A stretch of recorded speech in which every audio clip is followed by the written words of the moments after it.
누가복음에서 네 부자 가운데 오늘은 세 번째 시간, 부자 시리즈의 세 번째 시간, 부자의 나눔에 대해서 말씀을 나누겠습니다.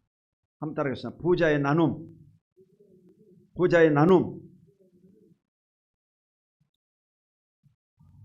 누가복음에는 이 네 부자 가운데 유일하게 이름이 거론된 사람은 오늘의 주인공인 이 삭개오 한 사람입니다.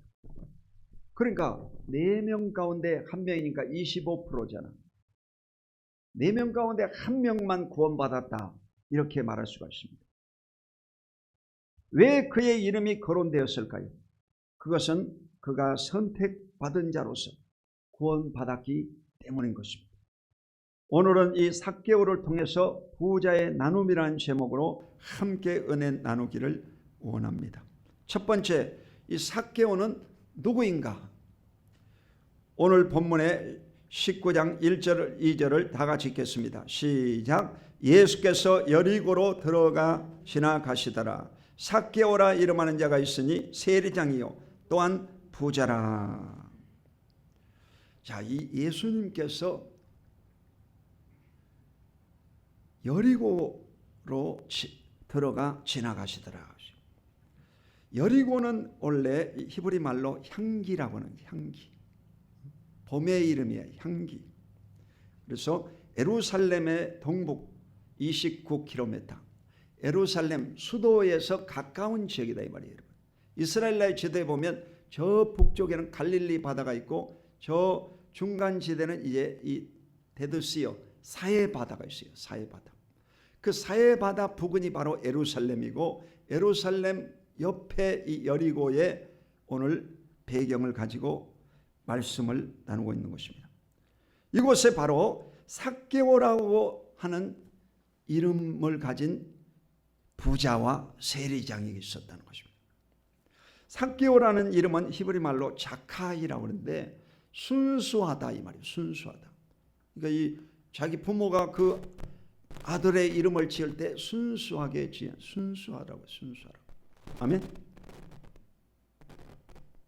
저희 그 손자도 이제 이번에 낳았는데 한 달 됐어요. 그래서 이름을 우호라고 지었어요. 우호.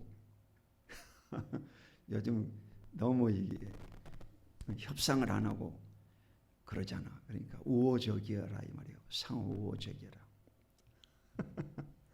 그래서 하나님을 간절히 의지하는 그런 사람이 되라 이 말이죠.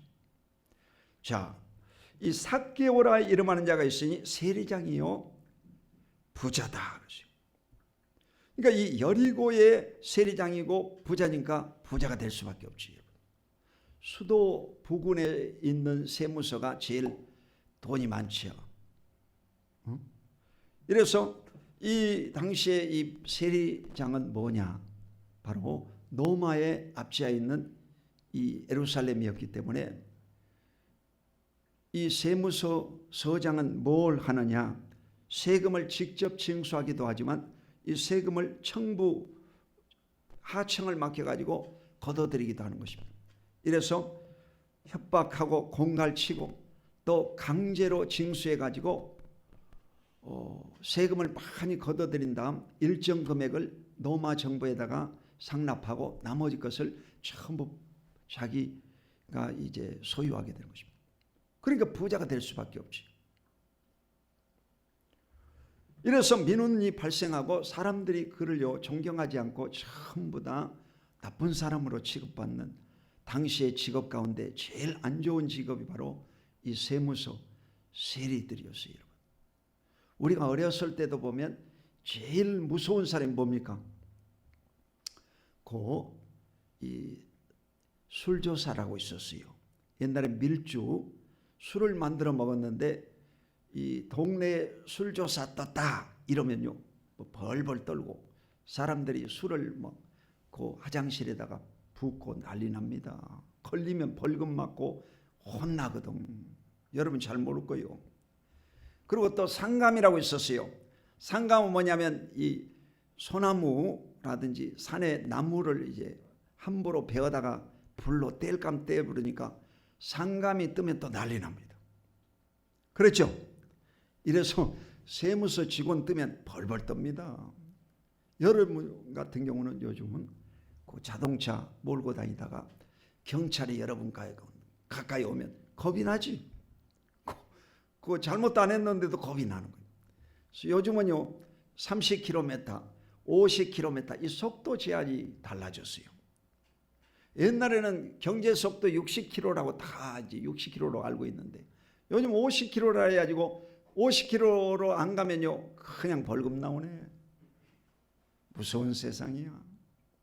이래서 정말 요즘은 또 경찰이 또 무서운 그런 세상이다.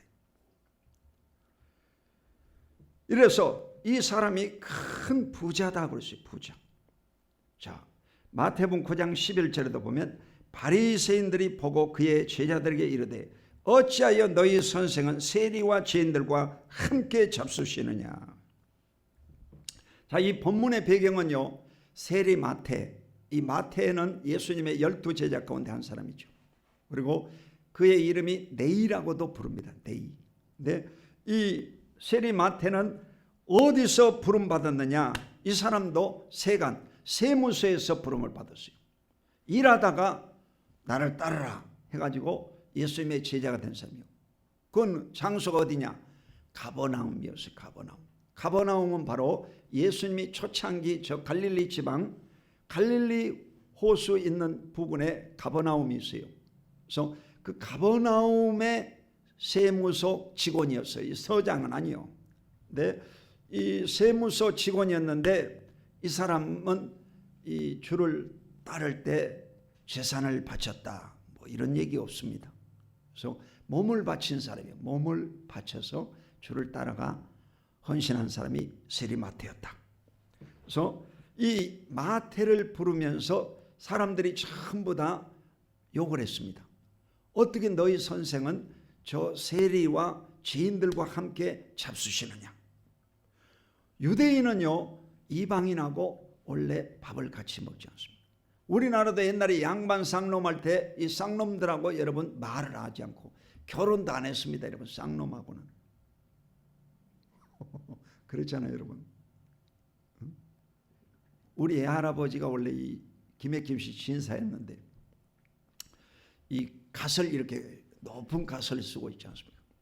담뱃대를 쫙 물고 창문 옆에서 다 문을 열고 이렇게 호령을 하는 거예요. 그러면 뭐 자녀들이 벌벌 떨어요. 아주 부자였거든. 아주 이래가지고 그런 모습을 내가 어렸을 때 봤어요. 그러니까 이 예수님도 이 세리와 죄인들과 그 집에 방문해 가지고 밥을 같이 먹고 있었다 이 말이요. 그러니까 이 바리새인들이 보기에 야, 이 예수님은 선지자가 아니고 영적인 사람이 아니다. 그렇게 배격해 버린 것입니다.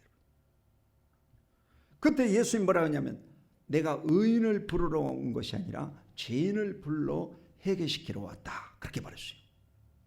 여러분, 예수님은 바로 이 죄인들, 소외당한 자들, 이런 자들을 구원하러 이 땅에 오신 메시아이신 줄로 믿습니다. 이래서 오늘 우리가 죄짓고 불의하고 추악하고 버림받아야 마땅한 우리지만 우리가 예수님을 믿고 구원받으면 하나님의 큰 긍휼하심으로 죄를 씻겨주시고 영원한 천국 하늘나라를 주실 뿐만 아니라 이 땅에서도 영혼이 잘된 같이 범사가 잘되고 강건한 복을 허락해 주실 줄로 믿습니다. 우리나라는 여러분 남북이 이렇게 갈라진 세계 유일한 나라입니다. 여러분. 오늘 현재 여러분은 이 남한에서 예배를 드리고 있습니다. 이것은 기적입니다. 꽃 가운데 벌이 지금 날라와서 꽃의 향취를 맛보고 있다는 거예요. 그런 것과 똑같습니다. 북한은 지금 ICBM 핵을 탄두 장착해서 저 미국 본토까지 쏠 수 있는 이 미사일을 이번에 성공했지 않습니까? 평양에서 지금 축제가 나고 난리가 났습니다. 성공했다고. 그래 문재인 정부의 이 대북 정책이 실패했다고 질타하고 있는 것입니다. 그 좌파 세력의 가장 철학적인 도울 선생도 그냥 야단치더라고. 좌파 세력들이 운동만 했지 공부를 안 하고 선거에서 실패했다 하고 혼쭐 내더라고요. 여러분, 왜 공산주의가 나쁘겠어요? 그걸 알아야 돼요. 공산주의 왜 나쁘냐? 공산주의 이론은 좋아요. 우리 농사 같이 지어가지고 다 같이 나눠 먹자. 얼마나 좋습니까? 그런데 실제로 공산주의자들 그러냐? 안 그렇습니다. 이번에 노후 전쟁, 러시아가 우크라이나를 이제 침략해가지고 한 달이 넘었어요. 한 3, 4일이면 전쟁 끝날 줄 알았더니 강력히 반발해가지고 한 달이 넘어가지고 지금 러시아 백성들이 많이 지금 격분해 있습니다. 공산주의자들이 지금 흔들리고 있어요, 마음이. 이래서 이 블라디미르 푸틴이라는 사람을 제가 조사해 보니까 1952년생, 올해 나이 70살이더라고요. 70살. 정신 좀 차려야지. 70살이면 내일 모레 이제 죽어야 되는데 정신 차려야지. 러시아 대통령이. 근데 요번에 그 유튜브에 도는 것 보면 그의 이 요트가요. 우리나라도 이 부자들은 벤츠 승용차에다가 자가용 요트를 가지고 있지 않습니까? 우리 동네에도 저 궁평항에 가보면 요트 경기장이 있지 않습니까? 그거 다 부자들이요. 서울에 있는 부자들이 다 휴일날 사용하는 요트들입니다. 여의도 그 국회의사당 뒤쪽에도 요트 선착장이 많이 있습니다. 깜짝 놀랐어요. 여의도에도 어떻게 이렇게 요트 경기장이 전부 이 부자들이 소유한 그 요트들입니다. 휴일날 그 부자들이 요트에서 인생을 즐기고 있는 것이죠. 근데 이 푸틴의 이 요트가 세계에서 제일 큰 요트예요. 길이가 140m, 높이가 23m, 6층 높이에요. 6층 높이. 6층 높이.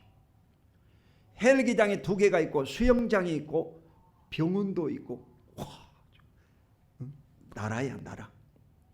그 내부는 대리석으로 만들어가지고 금으로 장식돼 있어요. 금칠을 하는 거 다 금으로 도금을 해놓은 거예요. 아이고 참. 이래서 현 시가로 이 7억 불, 우리나라 돈으로 8,500억 원이에요. 8,500억 원. 여러분 단돈 5천만 원, 1억이 없어가지고 집을 못 구하고 이런 사람이 엄청 많죠. 그의 이 겨울에 이 연설할 때 입은 패딩, 이 잠바가 얼마짜리냐? 1,600만 원짜리, 1,600만 원짜리. 그 정신 나간 사람, 정신 나간 사람. 이태리 산 그 패딩을 입고 있어요. 그 부인은 이제 31살 연하인 내연녀 첩입니다. 첩.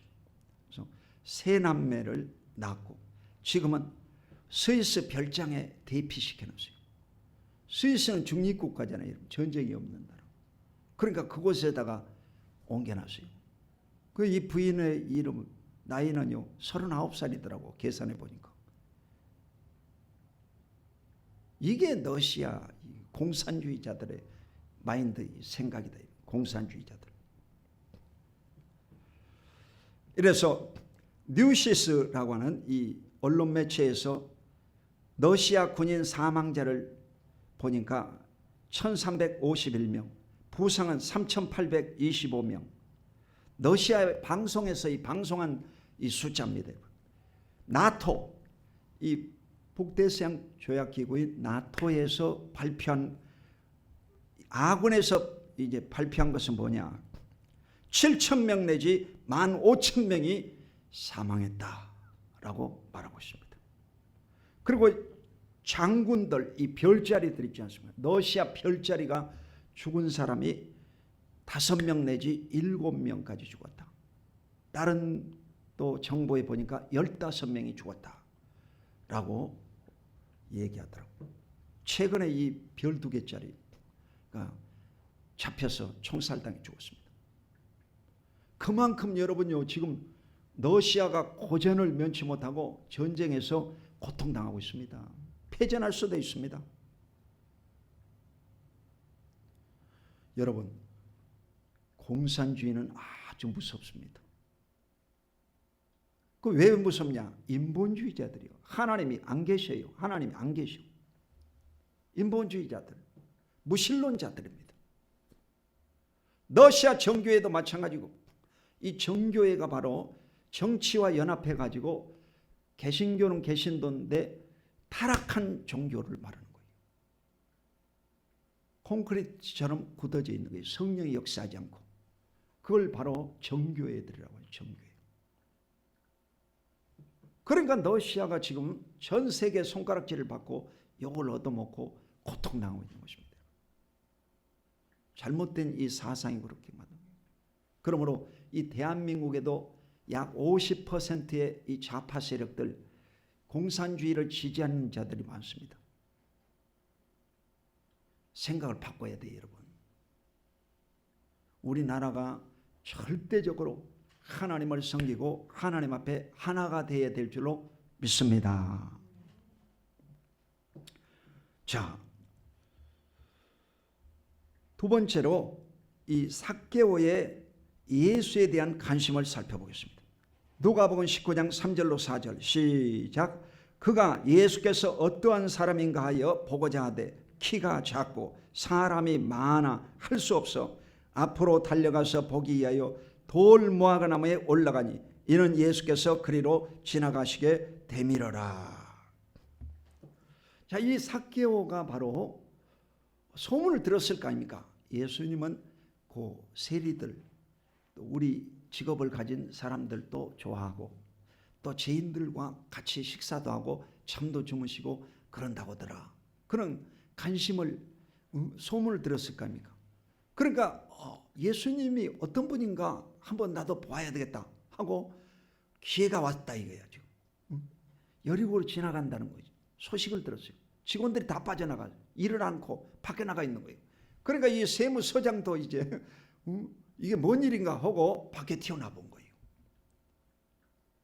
제가요, 저 신대방동에 살 때 김대중 대통령 DJ 연설을요, 저 보라매 공원에서 했거든요. 와, 그 보라매 공원이 당시 아파트 안 지을 때인데 그 어마어마한 이 보라매 공원에 꽉 찼어.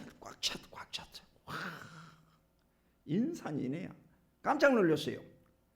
이래가지고 야, 이제 호남 사람들도 좀 살만하겠다 했더니 5년 동안요 아무것도 한 것이 없어요. 개털있더라고 아주.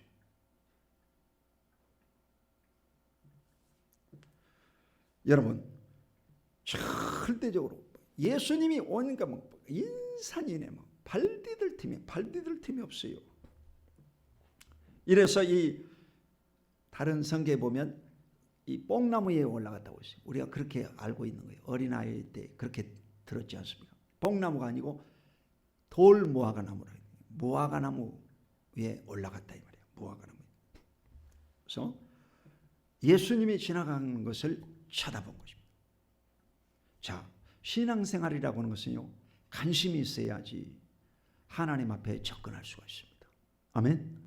여러분도 여러분 인생의 문제를 해결할 자가 예수님인 것을 확실히 발견할 수 있기를 주의 이름으로 축원드립니다.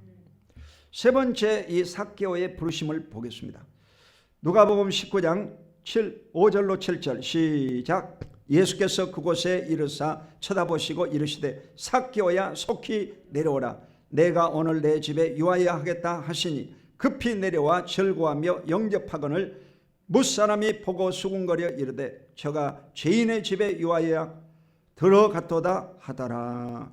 아멘.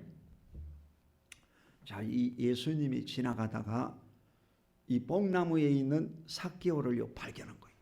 아니 그냥 가실 수도 있잖아. 그런데 예수님이 그 뽕나무에 올라간 이 삭개오를 바라보면서 삭개오야 내려오라 그러죠. 이러면 언제 알았냐 이 말이요. 예수님이 여러분요 삭개오를 알고 있었다는 거지요. 그래 하나님이 여러분을 선택하신 거예요. 여러분이 교회에 나와서 예배드린다는 것은 하나님의 선택받은 자들이요. 할렐루야. 그러니까 여러분요 제가 이 아침마다 새벽 기도하면서 여러분과 여러분 자녀들을 전부 다 기도해 줍니다. 아멘. 전부 다 기름 다 이름 불러가지면서 장현순 자매님 가정도 다 기도해 줍니다. 아멘. 민진기 부영님, 경민이, 경대, 경진이 맞죠? 그 여러분요 다 이름 불러가면서 다 불러. 그런데 예수님이 이 삭개오를 바라보면서 삭개오야 내려오라 이러는 거예요. 여러분을 예수님이 부르면 얼마나 기분 좋겠어요. 할렐루야. 여러분 하나님이 여러분을 택해 주시고 불러주신 것을 믿으시기를 주 이름으로 축원드립니다. 그러면서 오늘 내 집에 유하여야 하겠다 딱 이러는 거예요. 여리고 세무서장인 요즘 같으면 세무서장이 괜찮지. 누가 상대를 안 해주는 세무서장이다 이 말이에요. 죄인 취급하고 창기와 이 세리는 같은 급이야 아주. 이래서 오늘 내 집에 유하겠다. 너희 집에 가서 밥 먹고 1박 하겠다 이 말이에요. 어휴, 참. 기가 막힌 일이죠. 급히 내려와 즐거워하며 영접하거늘. 그 반응이 또 중요하지. 그래 이 즐거워하면서 영접했다는 거예요. 마음이 기뻐가지고 아이고 어서 가십시오. 이러는 거예요. 반응이 좋았어요. 못 사람이 보고 수군거려 이르되 저가 죄인의 집에 유하여 들어갔도다 하더라. 예수님이 바로 죄인의 집에 들어갔다 이 말이에요. 그러면서 사람들이 수군거리고 예수님을요 안 좋게 생각하는 거예요. 여러분 우리가 하나님 앞에 하나님을 섬기는데 이방 사람 세상 사람들은요 안 좋아합니다. 다 여러분 우리를 별로 안 좋게 생각하는 거예요. 그렇지만 여러분은요 하나님의 선택받은 자로서 하나님 앞에서 신앙생활하면 하나님이 여러분을 높여주시고 책임져 주시고 축복해 주실 줄로 믿습니다. 네 번째로 이 삭개오의 결단을 보겠습니다. 누가복음 19장 8절을 다 같이 힘차게 읽겠습니다. 시작. 삭개오가 서서 주께 여짜오되 주여 보시옵소서 내 소유의 절반을 가난한 자들에게 주겠사오며 만일 누구의 것을 속여 빼앗은 일이 있으면 네 갑절이나 갚겠나이다. 아멘. 이 삭개오가 자기 집에 온 예수님에게 누가 시키지도 않았는데 뭐라고 그랬냐. 내 소유의 절반을 가난한 자들에게 주겠사오며. 삭개오 부자라고 그랬죠. 여러분 그 100만 원 가진 사람이 50만 원 드린 것 드릴 수 있습니다. 여러분 1000만 원 가진 사람이 5천만 원 그것도 드릴 수 있습니다. 근데 1억을 가진 사람이 5천만 원 드리기가 쉽지 않습니다. 10억을 가진 사람이 1억 드리기가 쉽지 않습니다. 10억 가진 사람은 5억 드려야지. 5억. 어이구 쉽지 않지. 어떤 분은 이 교회에 나왔는데 11조 설교하니까 그 다음 주부터 안 와버리더라고. 해필 또 그 사람이 또 그때 왔어요. 목사님이 11조 설교는 1년에 한두 번이거든 사실. 근데 어떻게 또 그때 딱 와가지고 들었네. 그 다음 주부터 안 와. 참 안타까워요. 안타까워. 여러분 이 삭개오가 왜 하나님 앞에 부르심을 받았을까? 그것은 이 삭개오의 이런 헌신된 마음이 준비된 사람이었어요. 여러분. 소유의 절반을 드리겠다. 절반이라고 하는 것은요, 레슬링이나 그 유도에서 한 판승은 뭐냐면 업어치기를 때리면 한 판승이라고 그래요. 절반은 뭐냐? 뒤집기를 절반이라고 그래요. 뒤집기. 그 절반. 여러분, 이 자기 소유의 절반을 드려버리겠다. 그리고 남의 것을 빼앗은 것이 있으면 4배나 갚겠다고. 아멘. 근데 이 4배라고 하는 것은 구약 성경에 나와 있는 방법입니다. 왜 그러지? 출애굽기 22장 1절에 보면 사람이 소나 양을 도둑질하여 잡거나 팔면 그는 소 한 마리에 소 5마리를 갚고 양 한 마리에 양 4마리를 갚을지니라. 그러니까 이 소는 비싸잖아요. 그러니까 소 한 마리를 도적질하면 5마리를 갚아야 됩니다. 5배로 갚아야 됩니다. 양 한 마리를 도적질하면 4마리를 갚아야 됩니다. 4배로 갚아야 됩니다. 평균적으로 4배로 갚아야 됩니다. 그게 이제 유대인의 관례로 돼 있었습니다. 그러니까 내가 이 세무서장하면서 남의 것을 그냥 강제적으로 징수해가지고 받은 것이 있으면 4배나 갚아주겠습니다. 이게 회개라고 하는 거예요. 회개. 여러분, 회개라고 하는 것이 입으로만 하는 게 회개가 아니라 주머니가 회개해야 온전한 회개라고 그래요. 그러니까 실질적으로 이 삶이 말로 되는 것이 아니라 우리의 가장 소중히 여기는 이 물질이 회개가 될 때 온전한 회개가 된다 이 말이에요. 아멘. 신앙생활 그렇습니다. 그래서 반드시 여러분, 사람을 어떻게 알 수 있냐? 물질 거래해 보면요, 사람을 알 수가 있어요. 평소에는 아주 좋다가도 이 물질 문제가 깨끗하지 못한 사람은요, 안 좋은 사람이에요. 물질 문제를 깨끗하게 하는 사람은 인격이 좋은 사람이에요. 아멘. 자, 마지막으로 이 삭개오의 구원을 살펴보겠습니다. 누가복음 19장 9절로 10절 시작. 예수께서 이르시되 오늘 구원이 이 집에 이르렀으니 이 사람도 아브라함의 자손이미로다. 인자가 온 것은 잃어버린 자를 찾아 구원하려 함이니라. 아멘. 예수님이 이제 이 소식을 듣고 오늘 구원이 이 집에 이르렀다. 아멘. 그래서 그 가정이 전부 다 삭개오를 통해서 가정이 다 구원받게 된 것입니다. 여러분도 마찬가지입니다. 여러분 한 사람을 통해서 여러분 가정이 다 구원받기를 예수 이름으로 축원드립니다.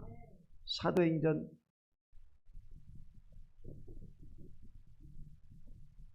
16장 31절에 뭐랍니까? 주 예수를 믿어라. 그리하면 너와 내 집이 구원을 받으리라. 할렐루야. 여러분, 예수를 믿으면 여러분 가정이 다 구원을 받습니다. 하나님 앞에서 온전히 구원받는 귀한 역사 있기를 예수 이름으로 축원드립니다. 이 사람도 아브라함의 자손이미로다. 아브라함의 자손이라는 것은요, 구원받은 백성이라는 것입니다. 택함받은 자다. 그 말이지. 여러분도 바로 천국 갈 때 이 아브라함의 손에 받들려서 하늘나라 천국으로 들림받게 되는 것입니다. 아멘. 인자가 온 것은 잃어버린 자를 찾아 구원하려 함이니라. 인자는 예수님이죠. 하나님 대신 예수님을 말씀하십니다. 잃어버린 자를 찾아 구원받게 하기 위해서 예수님이 이 땅에 오셨다. 지금은요, 마지막 때, 말세 달입니다. 예수님이 다시 오실 그런 때인 것입니다. 얼마나 요즘 머리가 아픕니까? 그냥 뉴스를 보면 막 가슴이 여러분 아프죠. 전쟁으로 막 사망 소식이 들려오고 코로나로 막 사람들이 죽고, 이게 온전히 여러분이 고통스럽습니다. 아이 키우는 사람들이 요즘 얼마나 힘들겠어요. 아이들이 감염될까봐 그냥 뭐 부모들이 벌벌 떨고 그냥 얼굴도 못 보고 말이에요. 저도 이 손자를 안아보지도 못하고 쳐다보기만 쳐다보고 유튜브로 보기만 그렇습니다. 이런 판국이 돼요. 마지막 때는요 더 힘들어집니다. 그러므로 사랑하는 성도 여러분, 여러분이 구원받았다는 이 사실, 이것을 굳게 잡으시기를 주 이름으로 축원드립니다. 계시록 20장 15절 시작. 누구든지 생명책에 기록되지 못한 자는 불못에 던져지리라. 자, 이 생명책에 기록된 자만이 하늘나라 천국에 가는 것입니다. 삭개오라 이름하는 자는 구원받은 자인 것입니다. 예수님이 그 이름을 불러주신 것이죠. 그러나 이 누가복음에 나오는 네 부자는요 이름이 없습니다. 한 사람으로 거론되어 있습니다. 이름이 없어요. 구원받지를 못한 것이에요. 이래서 부자가 천국 들어가기는 약대가 바늘 기어 들어가기보다 어렵다고 했습니다. 그러므로 이 현실에 주어진 상황에서 여러분은 감사하고 여러분 이름이 하늘나라 천국에 기록된 것을 믿고 감사드리시기를 예수 이름으로 축원드립니다. 찬송가 180장 이 후렴부분에 보면 나팔 불 때 나의 이름, 나팔 불 때 나의 이름, 나팔 불 때 나의 이름, 부를 때에 잔치 참여하겠네. 할렐루야. 여러분, 예수님이 다시 오실 때 여러분 이름 석자를 부르면 여러분은 천국에 틀림받게 된 것입니다. 천사들에게 받들려가지고 아브라함 품에 안겨서 영원한 천국 하늘나라의 생명을 얻게 될 줄로 믿습니다. 저희 장모님도 93살이잖아요. 93살. 이 93살 된 장모님에게 가면 제가 예배를 드려주고 예배 때마다 꼭 말씀드리는 거예요. 장모님, 돌아가실 때는 천사가 2명이 옵니다. 천사가 2이 와서 장모님을 이끌고 천국으로 이끌고 갑니다. 두려워하지 마시고. 또 한편에는 또 마귀라는 놈이 옵니다. 마귀 따라가면 큰일 납니다. 마귀 따라가지 말고 천사들에게 붙들려가지고 하늘나라 천국 아브라함의 품에 가시기 바랍니다. 아멘. 이러면요 처제들이 난리예요. 왜 맨날 죽는 얘기만 하냐고. 그런 난리예요. 그래도 이 93살 되신 분이 제일 필수로 공부해야 될 것이 뭐예요? 천국이지, 천국. 할렐루야. 천국이지요. 천국을 확실히 알고 천국에 들림받는 것이 가장 큰 축복인 줄로 믿으시기를 주 이름으로 축원드립니다. 두 손 들고 아멘, 아멘. 기도드리겠습니다. 거룩하신 아버지 하나님 고맙고 감사합니다. 주님께서 사랑하는 귀한 백성들, 오늘도 하늘나라 천국을 소유하고 구원받은 자로서 이 땅에 신앙생활하고 있음을 감사드립니다. 땅에 사는 동안 어려움과 역경을 다 극복하고 승리케 하여 주시옵소서. 예수 그리스도 이름으로 간절히 축복하고 기도 올리옵나이다. 아멘.